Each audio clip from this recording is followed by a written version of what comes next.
Hi, I'm Joe Toplyn. I'm founder and president of 20 Lane Media, and I'm presenting my paper, Witscript, a system for generating improvised jokes in a conversation. I'll be talking about conversational joke generation, why social chatbots have to be able to generate original, relevant jokes when they're chatting. I'll talk about algorithms of a human joke writer. I was a comedy writer for television, and these are the algorithms that I use to write jokes. I'll be talking about Witscript's implementation. I wrote software inspired by the algorithms that I use to write jokes, and I call it Witscript, and I'll tell you how it generates jokes. I'll talk about the evaluation of the system. Human evaluators rate the output of the Witscript system to be jokes over 40% of the time. We'll talk about contributions and future work, how Witscript can be improved, and I'll end with a little discussion of artificial companions, how Witscript could help decrease a huge problem of human loneliness. So let's start with conversational joke generation. For many years, people have imagined being able to have conversations with artificial companions, and recent advances in conversational AI and open domain chatbots have brought that possibility even closer. But chatbots, especially social chatbots, need a sense of humor, because research shows that humor improves a chatbot's performance and makes it more human-like. Social chatbots especially need a sense of humor because their job is to socialize with you and entertain you. As part of having a sense of humor, social chatbots have to generate jokes, in addition to recognizing them. But existing joke generators only deliver canned jokes, jokes that are pre-written, and those jokes aren't closely tied to a context. To be really useful, a joke generator has to improvise jokes, and those jokes have to be contextually integrated about what's happening at the moment. Improvised, contextually integrated jokes would let a social chatbot simulate a funny human companion. But a joke generator like that needs a theory of humor that leads to detailed, programmable algorithms. So here's a theory of verbal humor that I developed. This theory is the foundation for the algorithms that I use as a human joke writer. I call it the surprise theory of laughter, and it says that we laugh when we're surprised that an incongruity turns out to be harmless. So you encounter an incongruity at the end of the joke, the punchline, but it turns out that it's a harmless incongruity. I researched a lot of theories of humor and adapted a few of them into this one. I think this theory is the most useful one for writing jokes that get laughs. It's an incongruity resolution theory, but it stresses the element of surprise. And it's the theoretical foundation for short verbal jokes like monologue jokes. And monologue jokes are the models for Witscript's jokes. So here are some features of monologue jokes that I built into my own joke writing algorithms. The important features of a monologue joke include it's the sort of joke that appears a lot on late night TV comedy. The host will stand up and tell a lot of jokes about current events. A monologue joke is usually two sentences. It consists of two sentences, and the joke has three parts. The topic is the basis of the joke. The angle bridges between the topic and the punchline, and the punchline triggers the laugh. The punchline has to appear at the end of the joke. I decided on this three-part structure of a monologue joke after I reverse engineered a lot of monologue jokes. I think this three-part structure leads to useful joke generating algorithms like this one. I came up with this. I call it the basic joke writing algorithm. The first step is to select a topic. The second step is to select two handles from that topic handles. The third step is to generate associations of those topic handles. Fourth step is to create a punchline using those associations. And the fifth step is to generate an angle. Now I'll talk about each of these steps in more detail. The first step is to select a topic. That's the statement that the joke is going to be based on. It's one sentence and it's attention getting, because you want the sentence to be attention getting because you want the audience to pay attention to it, because they're going to need the information in the topic to get the punchline. Here's an example of a human written joke topic. This comes from the news. The U.S. is planning to buy 22 aging fighter jets from Switzerland. And once you've selected a topic, you select two topic handles. And the two topic handles are two words or phrases in the topic that are the most attention-getting elements of the topic. And because they're the most attention-getting elements, they're the most likely elements to be remembered. You want the audience to remember the two topic handles because you're going to use them to create a punchline, and if they don't remember the topic handles, they're not going to get the punchline. They won't be able to make sense of the incongruity of the punchline. So in our human written example, the topic handles are fighter jets and Switzerland. Those are the two elements that kind of are most prominent, they're most distinctive and attention getting in the topic. Once you've selected the two topic handles, you generate associations of the topic handles. Associations are words or phrases that the topic handle calls to mind. Topic handles could be, associations could be people, places, things, actions, concepts, quotations, and so on. So you make a list of topic handles, you make a list of associations for each topic handle. In the case of our human written example, fighter jets have associations like warplanes, turboprop engine, air-to-air missiles, smart bombs, Lockheed. Switzerland calls to mind associations like Germany, the Alps, chocolate, Swiss cheese, Swiss Army knife. And the Swiss Army knife itself has associations like can opener, nail file, toothpick. So those are sub-associations of Switzerland. So after you've generated the associations of the topic handles, you create a punchline. A punchline links an association from each list, from the list of each topic handle. The linkage is incongruous, but the incongruity follows from the topic because the incongruity is made of associations, each of which is associated with a part of the topic. So the incongruity is surprise, harmless, tying back to the surprise theory of laughter. So in the case of the human written example, the punchline could be air-to-air missiles and smart bombs, which are parts of fighter jets, and can opener, nail file, and toothpick, which are parts of a Swiss Army knife. So once you've created a punchline, the last step in creating the joke is to generate an angle, which is a sentence or phrase that smoothly connects the topic to the punchline and makes the completed joke sound natural. So in the case of our example, the angle could be the Swiss fighter jets have. And put the parts together, and here's the completed joke.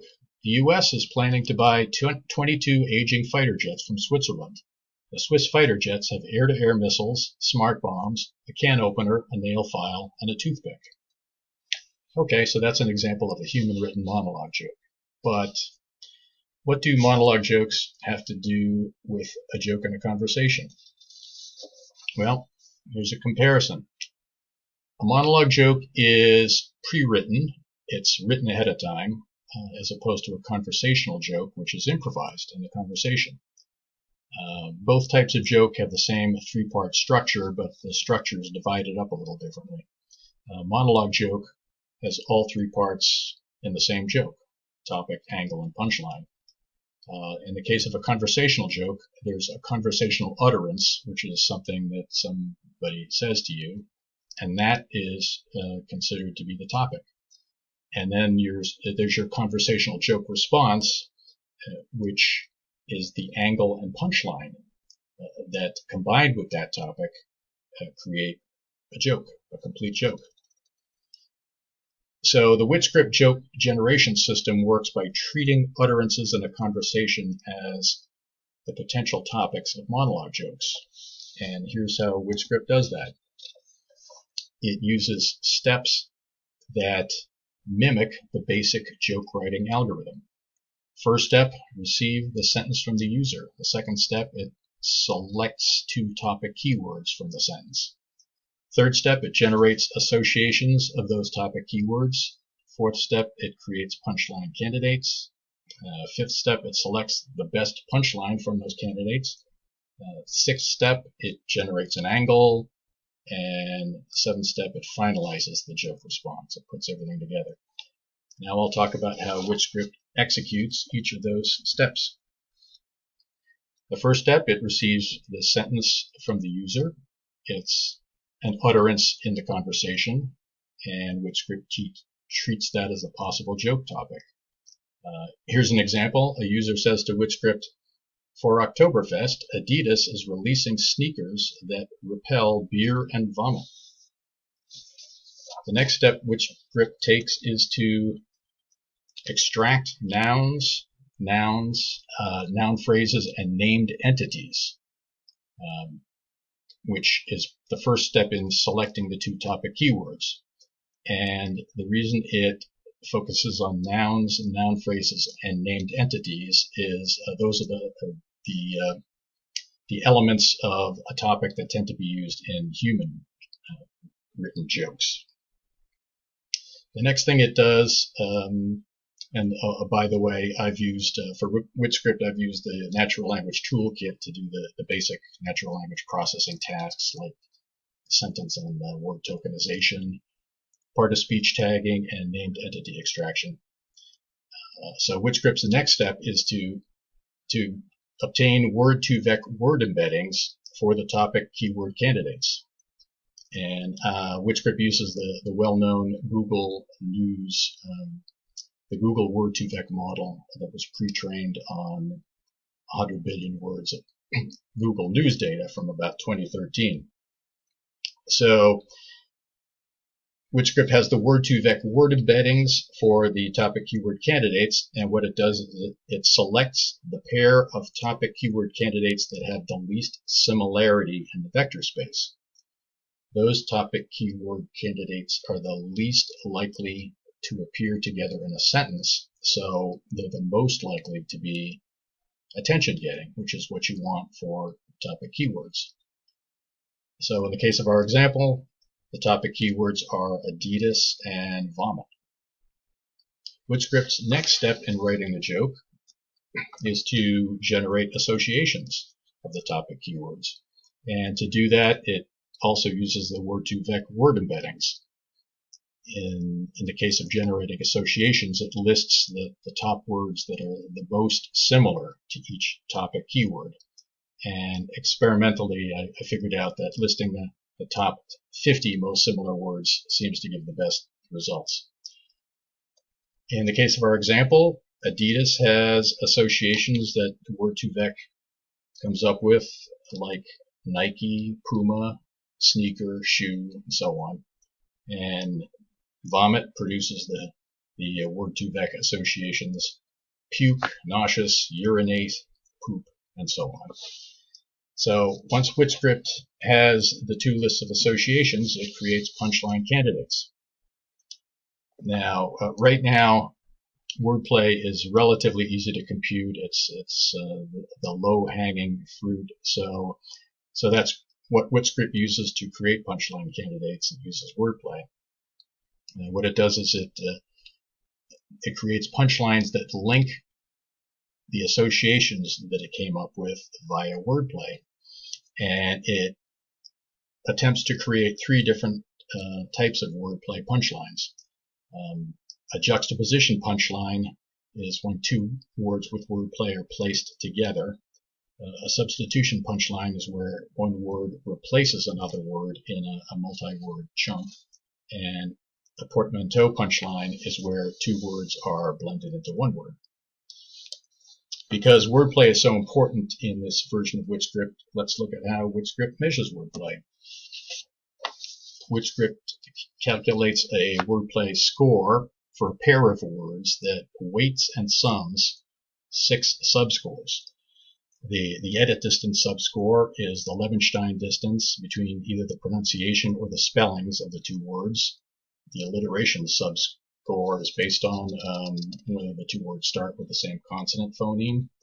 The assonance subscore is based on whether the two words rhyme or share stressed vowel sounds. The stop consonant subscore is the total number of stop consonant phonemes in both words, B, D, hard G, K, P, and T. The ending subscore is based on whether the two words end with the same phonemes, and the syllable subscore is based on whether the two words have the same number of syllables. So those are the subscores that go into the wordplay score. And now here's how Witscript uses the wordplay score to create just one of the 3 types of punchline. Here's how it creates a juxtaposition punchline candidate. It pairs associations from the list of associations associated with each topic keyword. It calculates the wordplay scores pairwise, and it selects the word pair with the best wordplay score. And that selected word pair becomes the punchline. So in the case of our example, Adidas had the association Puma, and vomit had the association poop. So Witscript discovers wordplay between Puma and poop, and it puts them together in a juxtaposition punchline. Puma poop. The next step is to select the best punchline. And so what Witscript does is it generates one candidate of each of the 3 types of punchline. It filters out candidates that are below a certain threshold wordplay score. Then it selects the candidate with the best wordplay score, and if there's no candidate that scores above that threshold, above a certain threshold, it doesn't output a joke, so it filters out jokes that aren't good enough. So Witscript uses the best wordplay score as a proxy for the biggest incongruity, the biggest surprise, and therefore the biggest laugh. And that's why it uses wordplay to pick the best punchline. Okay. After Witscript selects the best punchline, it generates an angle. The way I did that was I started with a data set of about 37,000 jokes, which I scraped off certain websites, and then I manually annotated each joke by splitting it into the topic and the rest of the joke. And that way the jokes were formatted so I could use them as inputs for fine-tuning a pre-trained BERT model. I fine-tuned the BERT model for one epoch, and the model I fine-tuned was Gert's BERT large uncased model, which Google pre-trained for masked language modeling and next sentence prediction. So I fine-tuned the BERT model. I call it my joke-tuned BERT model, and I used it to generate text to fill the gap between the topic and the punchline with an angle. BERT generates tokens backwards from the punchline until it generates a stop condition, like a punctuation mark or a repeated token. And whatever text that BERT generated before the stop condition becomes the angle. Sometimes the first token that BERT generates is a punctuation mark, and that means it's going to be generating gibberish. So Witscript randomly chooses a pre-written template to use for the angle. So in this case, BERT did generate an angle for our sample joke. It generated "I like the." So after Witscript generates the angle, the system finalizes the joke response. It prepends the angle to the punchline. It prepends a random filler word like or yeah or and then it prepends the two topic keywords. And the reason it does that is because that helps the user find the links between the user's input sentence and the system's punchline. And that connection can sometimes be a little obscure, so it helps make the joke clearer. So continuing with our example, the punchline was Puma Poop. Add the angle and you get I like the Puma Poop. Add the filler word, you get I like the Puma Poop. And then you prepend the topic keywords, and after assembling those joke parts, Witscript delivers the joke response. So the user says, for Oktoberfest, Adidas is releasing sneakers that repel beer and vomit. And Witscript responds, Adidas vomit? I like the Puma Poop. So that's a Witscript joke with a juxtaposition punchline. Now I'll show you some examples of joke responses that Witscript generated that have the other two types of wordplay punchlines. Here's a Witscript joke with a substitution punchline. A man pulled out a gun at a Popeyes restaurant when he heard they had no more chicken sandwiches, and Witscript replies, Popeyes gun? Not a Bubba gun.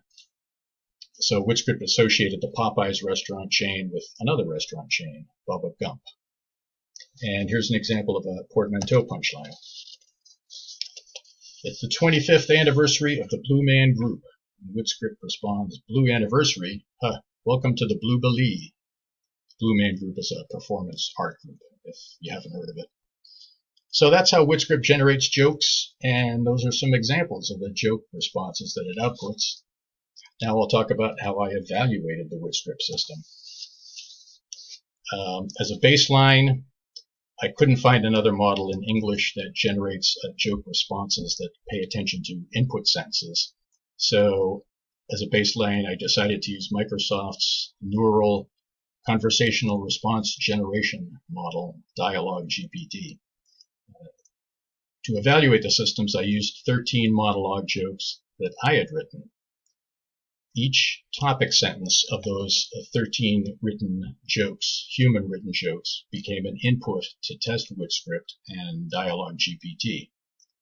And the part of the jokes that came after their topic sentences became the gold standard human joke responses to the input.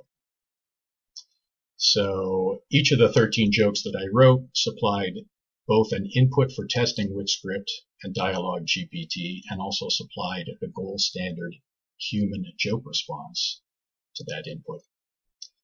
I used Amazon Mechanical Turk for testing. 15 Amazon Mechanical Turk workers rated each response. And here's how they did it. Given each input and response pair, I asked the evaluators to rate the response on a 4-point scale. They chose either 1, not a joke, 2, almost a joke, 3, a joke, or 4, a very good joke. And here's an example of an input topic and the actual responses to it, plus their mean rating by the evaluators. The input utterance was, it's the 25th anniversary of the Blue Man Group, which we've seen before. Dialogue GPT responded, I was going to say the same thing. I was going to say it's the 20 proclamation of the Blue Man Group. Witscript's response we've seen before. Blue anniversary? Welcome to the Blue Billy. And the human response is to celebrate, they're starting their own health plan. Blue Man, Blue Cross, Blue Shield. So you'll notice that Witscript's response was actually rated higher than the human's response. That could be the first time ever that a machine beat a human expert in a joke writing challenge. And I'm the human expert who wrote that joke, so I don't know whether to be proud or embarrassed. So that's an example of the responses to one input topic. Now here's a comparison of the systems based on their ratings across all 13 input topics. So looking at the mean rating column, you'll see that Witscript's performance falls about halfway between the Dialogue GPT baseline and the human expert. And the last column shows the percentage of each system's responses that the human evaluators rated as 3 or 4. So Witscript's responses were rated to be 3 a joke or 4 a very good joke over 41% of the time, which I think is pretty impressive. So here's what I think are the contributions of this paper. This paper presents a novel system for automatically improvising contextually relevant jokes in a conversation. It presents a novel method for measuring the quality of wordplay and for automatically identifying some wordplay jokes that aren't funny enough to be delivered. It shows how computational humor can be implemented with a hybrid of neural networks and symbolic artificial intelligence, where the symbolic AI incorporates the algorithms of a comedy domain expert. And it creates a framework for generating original jokes based on an input sentence. That framework parallels the basic joke writing algorithm that I talked about, to which brings me to future work that'll get the Witscript system to generate funnier and more sophisticated joke responses. Witscript needs to do better at selecting topic keywords. It needs better NLP tools. It needs to do better at generating associations. It needs a better association engine than Word2Vec. It needs to do a little better at generating an angle. The joke-tuned BERT model that Witscript uses generates angles that aren't as specific to the input context as the human-written angles are. Witscript could do better at selecting the best joke. Right now, it decides what joke response to output based on the wordplay score, but instead it could base that decision on a funniness score that takes wordplay into account, but also other feature scores. Also, Witscript could be extended to create jokes based on common sense knowledge. Right now, Witscript uses wordplay to create punchlines, but it's an extensible framework, so as artificial intelligence advances, Witscript could keep using the basic joke writing algorithm, but create punchlines using common sense knowledge. Here's an example of a joke that Witscript might generate using common sense knowledge. It's the one we saw before about fighter jets from Switzerland. So if Witscript had common sense knowledge, it might be able to create that punchline that links those parts of a fighter jet and those parts of a Swiss Army knife into a new list of parts. And because that punchline is a list of parts that are related to fighter jets and Switzerland in the topic, Witscript with a little common sense might determine that a logical angle would be the Swiss fighter jets have that list of parts. So Witscript can improvise pretty good jokes in a conversation. Why is that important? Well, the answer goes back to the first part of my presentation. A computational system that can improvise contextually integrated jokes in a conversation is more human-like. So, Witscript can make an artificial intelligence more like a friend. Chatbots can be more likable. Personal robots can be better companions.